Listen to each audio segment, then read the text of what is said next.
Shalom kekasih Tuhan, bertemu kembali pada pembacaan firman.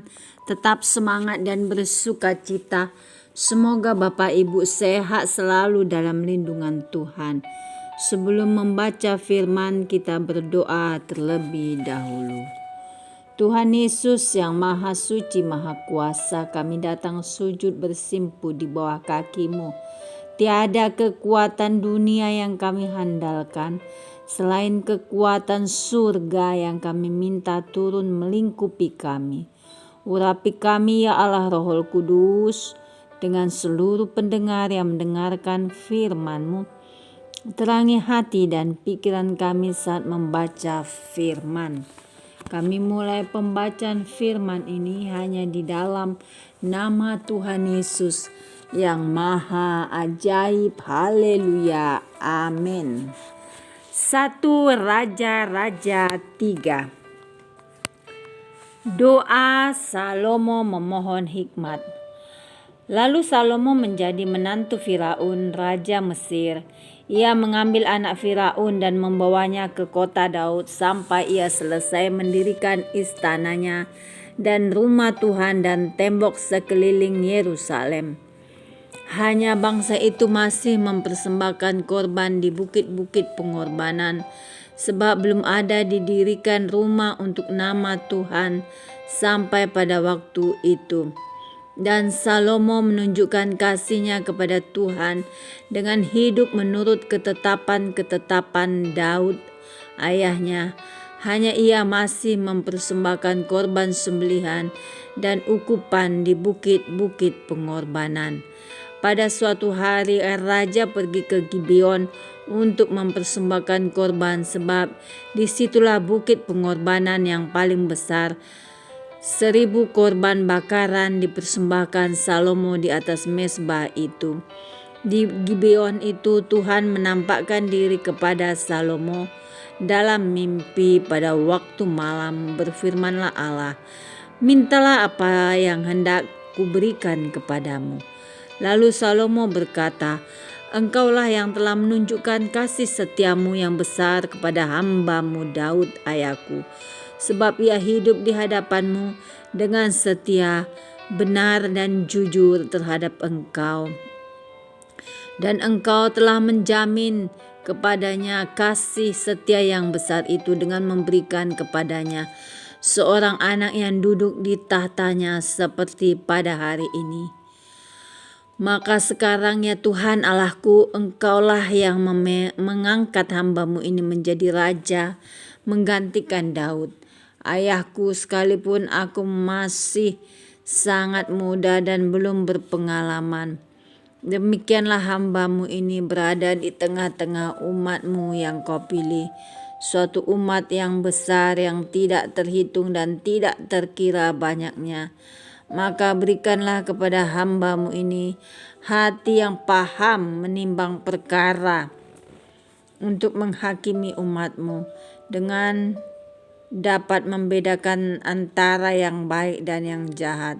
Sebab siapakah yang sanggup menghakimi umat-Mu yang sangat besar ini? Lalu adalah baik di mata Tuhan bahwa Salomo meminta hal yang demikian. Jadi berfirmanlah Allah kepadanya, "Oleh karena engkau telah meminta hal yang demikian dan tidak meminta umur panjang atau kekayaan atau nyawa musuhmu, melainkan pengertian untuk memutuskan hukum, maka sesungguhnya aku melakukan sesuai dengan permintaanmu itu. Sesungguhnya aku memberikan kepadamu hati yang penuh hikmat dan pengertian, sehingga sebelum engkau tidak ada seorang pun seperti engkau, dan sesudah engkau takkan bangkit seorang pun seperti engkau. Dan juga apa yang tidak kau minta aku berikan kepadamu, baik kekayaan maupun kemuliaan, sehingga sepanjang umurmu takkan ada seorang pun seperti engkau di antara raja-raja. Dan jika engkau hidup menurut jalan yang kutunjukkan dan tetap mengikuti segala ketetapan dan perintahku sama seperti ayahmu Daud, maka aku akan memperpanjang umurmu." Lalu terjagalah Salomo, ternyata ia bermimpi. Sekembalinya ke Yerusalem, berdirilah ia di hadapan tabut perjanjian Tuhan. Dipersembahkannya korban-korban bakaran dan korban-korban keselamatan. Kemudian ia mengadakan perjamuan bagi semua pegawainya. Hikmat Salomo pada waktu memberi keputusan. Pada waktu itu masuklah 2 orang perempuan sundal menghadap raja, lalu mereka berdiri di depannya. Kata perempuan yang satu, "Ya tuanku, aku dan perempuan ini diam dalam satu rumah dan aku melahirkan anak pada waktu dia ada di rumah itu. Kemudian pada hari ketiga sesudah aku, perempuan ini pun melahirkan anak. Kami sendirian, tidak ada orang luar bersama kami dalam rumah. Hanya kami berdua saja dalam rumah.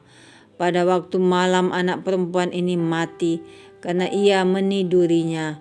Pada waktu tengah malam ia bangun lalu mengambil anakku dari sampingku. Sementara hambamu ini tidur, dibaringkannya anakku itu di pangkuannya. Sedang anaknya yang mati itu dibaringkannya di pangkuanku. Ketika aku bangun pada waktu pagi untuk menyusui anakku, tampaklah anak itu sudah mati. Tetapi ketika aku mengamat-amati dia pada waktu pagi itu, tampaklah bukan dia anak yang kulahirkan. Kata perempuan yang lain itu, "Bukan, anakkulah yang hidup dan anakmulah yang mati."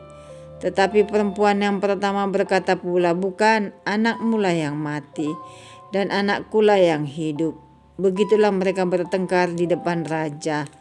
Lalu berkatalah raja yang seorang berkata, "Anakkulah yang hidup ini dan anakmulah yang mati." Yang lain berkata, "Bukan, anakmulah yang mati dan anakkulah yang hidup." Sesudah itu raja berkata, "Ambilkan aku pedang." Lalu dibawalah pedang ke depan raja.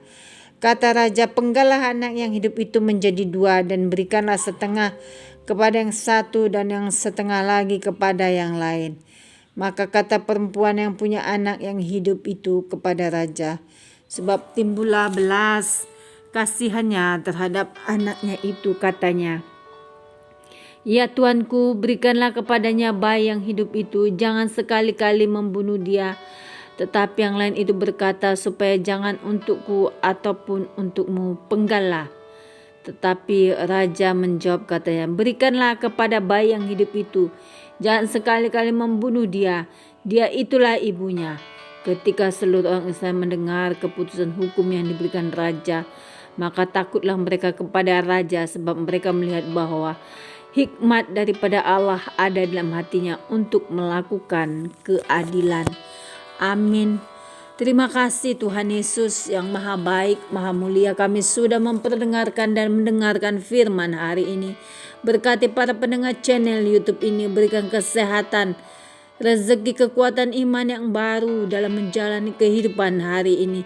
Kuasa darah Yesus membungkus kami untuk terus maju, membaca, merenungkan, serta melakukan firman-Mu.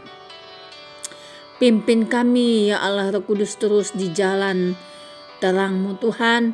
Hikmat yang dari surga kami minta turun Tuhan, memimpin, mengajari kami pada satu hari ini. Terima kasih Tuhan. Haleluya. Amin.